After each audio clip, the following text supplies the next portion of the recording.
नमस्कार दोस्तों, आप सभी का स्वागत है आपके अपने ही चैनल सुविचार विद रीना में। गौरी पुत्र गणेश को प्रथम करें प्रणाम, मनोकामना पूर्ण करें, सफल करें सब काम। गौरी पुत्र गणेश की जय जय, श्री गणेशाय नमः। मित्रों, धार्मिक मान्यताओं के अनुसार सप्ताह के 7 दिन अलग अलग देवी देवताओं को समर्पित होते हैं और इसी प्रकार से बुधवार का दिन सभी देवी देवताओं में सबसे पहले पूजे जाने वाले भगवान गणेश को समर्पित होता है। ऐसी मान्यता है कि जो भी व्यक्ति भगवान बुधवार के दिन भगवान गणेश का व्रत रखता है, पूरे सच्चे मन से गणेश भगवान की साधना करता है, उस व्यक्ति के जीवन में कभी भी धन धान्य की कमी नहीं होती है। तो चलिए सुनते हैं गणेश जी को नमन करते हुए बुधवार व्रत की बहुत ही सुंदर कथा। एक समय की बात है, सतापुर नगर में सूदन नामक एक व्यक्ति रहता था। वह बहुत ही धनवान था और उसके घर परिवार में किसी भी प्रकार की सुख सुविधाओं की कमी नहीं थी। मधुसूदन का विवाह बलरामपुर नामक नगर की एक सुंदर और सुशील कन्या संगीता से संपन्न हुआ था। एक बार मधुसूदन अपनी पत्नी को लेने बुधवार के दिन बलरामपुर गया हुआ था। मधुसूदन ने अपनी पत्नी के माता पिता से संगीता को विदा करने के लिए कहा तो संगीता के माता पिता बोले, बेटा आज बुधवार है, बुधवार को किसी भी शुभ कार्य के लिए यात्रा करना अशुभ माना जाता है। अपने सास ससुर के लाख मना करने के बाद भी मधुसूदन उनकी बात नहीं माना। उसने कहा कि माता पिताजी, मैं ऐसे शुभ अशुभ की बातों को बिल्कुल भी नहीं मानता हूँ। और ऐसा कहकर मधुसूदन और उसकी पत्नी दोनों ने बैलगाड़ी से यात्रा प्रारंभ कर दी। जैसे ही 2 कोस की यात्रा संपन्न हुई तो बैलगाड़ी का एक पहिया टूट गया। 2 कोस के बाद वहां से दोनों ने पैदल ही यात्रा शुरू की। रास्ते में संगीता को प्यास लगी तो मधुसूदन उसे एक पेड़ के नीचे बैठाकर जल लेने चला गया। थोड़ी देर बाद जब मधुसूदन कहीं से जल लेकर वापस आया तो वह बुरी तरह हैरान उठा, क्योंकि उसकी पत्नी के पास उसकी ही शक्ल सूरत का दूसरा व्यक्ति बैठा था। संगीता भी मधुसूदन को देखकर हैरान रह गई। वह दोनों में कोई अंतर नहीं कर पा रहा था। मधुसूदन ने उस व्यक्ति से पूछा, तुम कौन हो और मेरी पत्नी के पास क्यों बैठे हो? मधुसूदन की बात सुनकर उस व्यक्ति ने कहा, अरे भाई, यह मेरी पत्नी संगीता है। मैं अपनी पत्नी को ससुराल से विदा कर कर लाया हूँ, लेकिन तुम कौन हो जो मुझसे ऐसा प्रश्न पूछ रहे हो? मधुसूदन ने कहा, तुम जरूर कोई चोर या ठग हो। यह मेरी पत्नी संगीता है। मैं इसे पेड़ के नीचे बैठाकर जल लेने गया था। इस पर उस व्यक्ति ने कहा, अरे भाई, झूठ तो तुम बोल रहे हो। संगीता को प्यास लगने पर जल लेने तो मैं गया था। मैंने तो जल लाकर अपनी पत्नी को पिला भी दिया है। अब तुम चुपचाप यहाँ से चलते बनो, नहीं तो किसी सिपाही को बुलाकर तुम्हें पकड़वा दूंगा। दोनों एक दूसरे से लड़ने लगे। उन्हें लड़ते देख बहुत से लोग वहाँ एकत्र हो गए। नगर के कुछ सिपाही भी वहाँ आ गए। सिपाही उन दोनों को पकड़कर राजा के पास ले गए। सारी कहानी सुनाकर कहानी सुनकर राजा भी कोई निर्णय नहीं कर पाया। संगीता भी उन दोनों में से अपने वास्तविक पति को नहीं पहचान पा रही थी। राजा ने दोनों को कारागार में डाल देने का हुक्म दिया। राजा के फैसले पर असली मधुसूदन भयभीत हो उठा। तभी आकाशवाणी हुई, मधुसूदन, तुझे संगीता के माता पिता की बात माननी चाहिए थी, नहीं मानी और बुधवार के दिन अपनी ससुराल से प्रस्थान किया। यह सब भगवान बुद्धदेव के प्रकोप से हो रहा है। मधुसूदन ने भगवान बुद्धदेव से प्रार्थना की, हे भगवान बुद्धदेव, मुझे क्षमा कर दीजिए। मुझसे बहुत बड़ी गलती हुई। भविष्य में अब कभी बुधवार के दिन यात्रा नहीं करूंगा और सदैव बुधवार को आपका व्रत किया करूंगा। मधुसूदन के प्रार्थना करने से भगवान बुद्धदेव ने उसे क्षमा कर दिया। तभी दूसरा व्यक्ति राजा के सामने से गायब हो गया। राजा और दूसरे लोगों इस चमत्कार को देखकर हैरान हो गए। भगवान बुद्धदेव की इस अनुकंपा से राजा ने मधुसूदन और उसकी पत्नी को सम्मान पूर्वक विदा किया। कुछ दूर चलने पर रास्ते में उन्हें बैलगाड़ी मिल गई। बैलगाड़ी का टूटा हुआ पहिया भी जुड़ा हुआ था। दोनों उसमें बैठकर सतापुर की ओर चल दिए। घर आकर मधुसूदन और उसकी पत्नी संगीता दोनों नियमित रूप से बुधवार का व्रत और गणेश जी का पूजन करते हुए आनंद पूर्वक जीवन यापन करने लगे। इस तरह भगवान बुद्धदेव की कृपा से उनके यहाँ खुशियां बरसने लगीं। इस तरह जो कोई भी स्त्री पुरुष विधिवत बुधवार का व्रत करके यह व्रत कथा सुनते हैं, भगवान बुद्धदेव और भगवान श्री गणेश जी उनके सभी कष्ट दूर करते हैं। यह भी बुधवार की पहली व्रत कथा। बोलिए जय गणेश भगवान की। अब चलिए सुनते हैं दूसरी कथा। प्राचीन समय की बात है, एक कुएं में एक मेंढक और उसकी पत्नी रहा करती थी। मेंढक और उसकी पत्नी कुएं में आराम से मौज मस्ती के साथ रहा करते थे, पर मेंढक सदा ही बात बात पर मेंढकी से लड़ता रहता था, क्योंकि उसकी पत्नी हमेशा श्री गणेश जी की पूरी पूजा आराधना में लीन रहा करती थी। मेंढकी हमेशा मन में तथा बोल बोल कर भी विघ्नहर्ता श्री गणेश जी के नाम का जाप किया करती थी। इस बात से मेंढक बहुत नाराज हुआ करता था, क्योंकि उसे ऊंची आवाज में गणेश जी का नाम सुनना अच्छा नहीं लगता था। एक बार उसने गुस्से में मेंढकी को कहा, तू पापी है जो हर समय पराये पुरुष का नाम लेती रहती है, इस पाप को करना बंद कर। और उसने मेंढकी को धमकी भी दी कि यदि आज के बाद उसने विनायक जी का नाम लिया तो वह उसका सिर फोड़ देगा।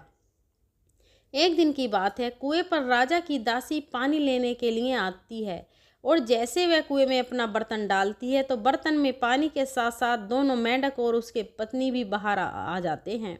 अब दासी कुएं पर पानी भर के वह पानी के साथ साथ मेंढकी को भी घर ले जाती है और एक बर्तन में पानी गर्म करने के लिए तैयारी करती है।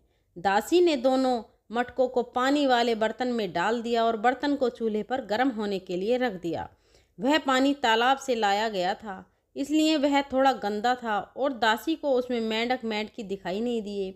जैसे जैसे पानी गर्म होने लगा, दोनों मेंढकी का शरीर जलने लगा।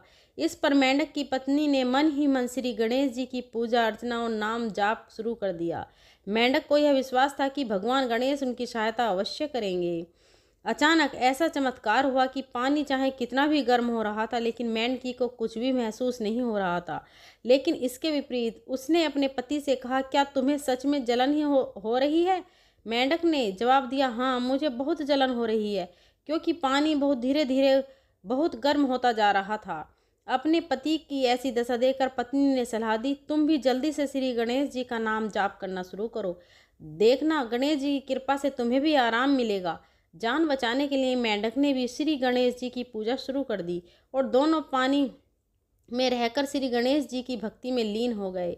उनकी भक्ति से प्रसन्न होकर श्री गणेश एक बछड़े के रूप में प्रकट हुए और मिट्टी के बर्तन को लात मारकर गिरा दिया, जिससे गर्म पानी बाहर फैल गया और दोनों मेंढक की जान बच गई। अब तो दोनों मेंढक खुशी खुशी तालाब में लौट गए और उस दिन से अब वे सारा अपना हर दिन भगवान गणेश की पूजा अर्चना में बिताने लगे और वे दोनों श्री गणेश जी के बड़े भक्त बन गए। कथा समाप्त हुई तो बोलिए गजानन महाराज की जय, गणेश भगवान की जय, बुद्धदेव महाराज की जय। जैसा सुख आपने मेंढक और मेंढकी को दिया, वैसा ही सुख सबको देना। कथा समाप्त हुई। बोलिए मित्रों, विघ्नहर्ता श्री गणेश जी की जय। एक अन्य कथा। एक नगर में एक मालिन रहती थी। उस मालिन का एक अत्यंत ही सुंदर पुत्र था, परंतु किसी बीमारी के कारण उसके पति का स्वर्गवास हो गया था और वह अपने पुत्र और सास के साथ रहा करती थी। उस मालिन की सास अत्यंत कठोर हृदय की स्त्री थी। वह सदा ही अपनी बहू को कष्ट और पीड़ा देती थी और इसी प्रकार से एक दिन सास ने गुस्से में आकर अपनी बहू और पोते को घर से निकाल दिया। कोई आश्रय न होने के कारण वे दोनों रोते चलते चलते एक जंगल में जा पहुँचे और वहाँ एक बड़े पेड़ के नीचे बैठ गए। वहाँ से थोड़ी दूर पर गणेश जी का मंदिर था। इस मंदिर में बहुत लोग रोज गणेश जी के दर्शन करने आते थे। सभी भक्त दर्शन करके गणेश जी को प्रसाद चढ़ाते और फिर वही प्रसाद सबको बांट देते। इसी प्रकार से गणेश जी के प्रसाद से माँ और बेटे का गुजारा होने लगा। गणेश जी की कृपा के कारण अब तो दोनों माँ बेटे गणेश जी की पूजा पाठ में लग गए। एक दिन उन्होंने सोचा कि क्यों न हम भी जंगल से फूल लाकर बेचें और इस प्रकार वे रोज जंगल से फूल लाकर उसकी माला बनाकर बेचने लगे। साथ में पूजा की सामग्री और प्रसाद भी बेचने लगे। इससे उनकी आमदनी होने लगी और धीरे धीरे गणेश जी की कृपा से आमदनी बढ़ने भी लगी। जल्दी ही उन्होंने अपना एक मकान और एक दुकान बना लिया। उस नगर के राजा की लड़की मंदिर में रोज पूजा करने आती थी। वह मालिन के बेटे को देखकर राजकुमारी उस पर मोहित हो गई और उससे विवाह करने की सोचने लगी। जब राजा की बेटी ने अपनी भाभी से मन की बात कही तो उसकी भाभी ने कहा, यह तो मालिन का बेटा है और तुम एक राजा की बेटी हो। यदि तुमने उससे विवाह किया तो हमारी बहुत बेइज्जती होगी। पर राजकुमारी अपनी बात पर अड़ी रही। उसने कहा, मैं तो प्रतिज्ञा कर ली है कि विवाह उसी से ही करूंगी। और इस प्रकार भाभी ने घर जाकर सारी बात राजा को बता दी। राजा ने पुत्री की खुशी के लिए मना नहीं किया और विवाह के लिए तैयार हो गए। उन्होंने बड़े धूमधाम से बेटी का विवाह मालिन के बेटे के साथ कर दिया। मालिन ने सबसे पहले बेटे भू को गणेश जी के मंदिर में ले जाकर पूजा पाठ करवाया और गणेश जी का आशीर्वाद दिलवाया। इसके बाद पूरे नगर में यह बात फैल गई कि गणेश जी की पूजा करने से सब दुख कष्ट दूर हो जाते हैं। यह बात सुनते ही नगर के सभी लोग मंदिर आने लगे। मालिन और उसके बेटे की बिक्री और बढ़ गई। उधर उसकी सास के बुरे दिन आ गए। अन्नदाता उससे रूठ गए और वह भूखों मरने लगी। एक दिन वह रोती धोती उसी गणेश जी के मंदिर में आ पहुंची। वहां वह मालिन के बेटे से बोली, मैं भूखी हूँ, मुझे रोटी पड़ा दे तो बेटा, इसके बदले मैं तुम्हारा सारा काम कर दूंगी। लड़के को दया आ गई और उसे काम पर रख लिया। पर उसने अपनी दादी को नहीं पहचाना। जब मालिन घर आई तो उसने सास को पहचान लिया। वह सास से बोली, सासू जी आप यहाँ कैसे? सास ने पोते की तरफ इशारा करके कहा, मेरी इस सेठ के यहाँ नौकरी लग गई है। वह बोली, यह आपका पोता है और यह घर भी आपका ही है, यह दुकान भी आपकी ही है। जब आपने हमें घर से निकाला तब गणेश जी ने हमारी रक्षा की। बहू की बात सुनकर सास बोली, मेरी करनी मैंने भोग ली। बहू बोली, सास जी आप हमारे यहाँ रहो और पोते का सुख देखो। हे गणेश जी महाराज, जैसा सुख आपने मालिन को दिया वैसा ही सुख सबको देना। अब सुनते हैं गणेश जी की अंतिम कथा। एक नगर में एक बुढ़िया रहा करती थी। वह गणेश जी की परम भक्त थी। गणेश हमेशा बुधवार का व्रत रखती और गणेश जी की पूजा करती थी। एक दिन गणेश जी प्रकट हुए और उससे बोले कि मैं तुम्हारी सच्ची भक्ति और निष्ठा भाव से अत्यंत ही प्रसन्न हूँ। तुम जो चाहो मांग लो। आज तुम्हारे हर मन की मुराद पूरी होगी। इस पर बुढ़िया ने गणेश जी से कहा कि मुझे तो मांगना नहीं आता, मैं आपसे कैसे कुछ मांगूं? आपने तो बिना कुछ मांगे ही मुझे सब कुछ दिया हुआ है। अब मेरी मांगने की कोई इच्छा नहीं है।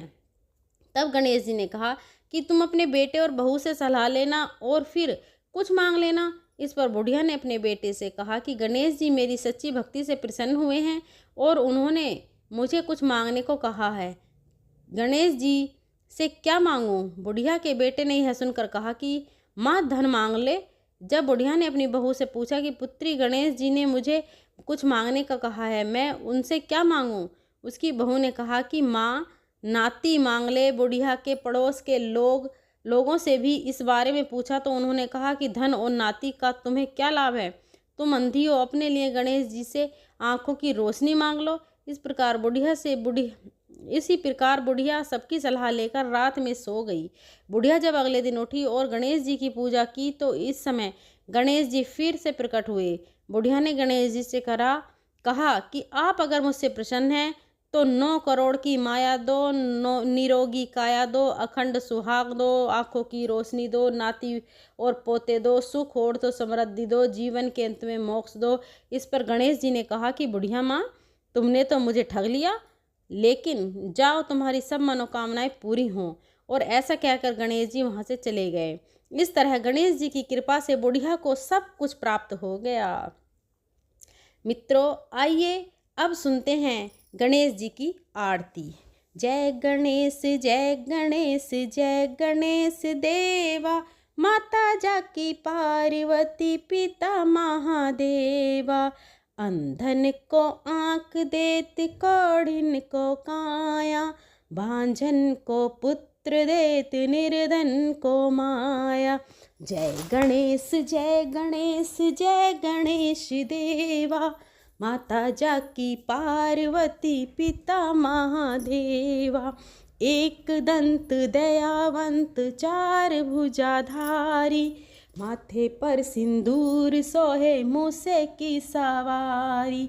जय गणेश जय गणेश जय गणेश देवा, माता जाकी पार्वती पिता महादेवा।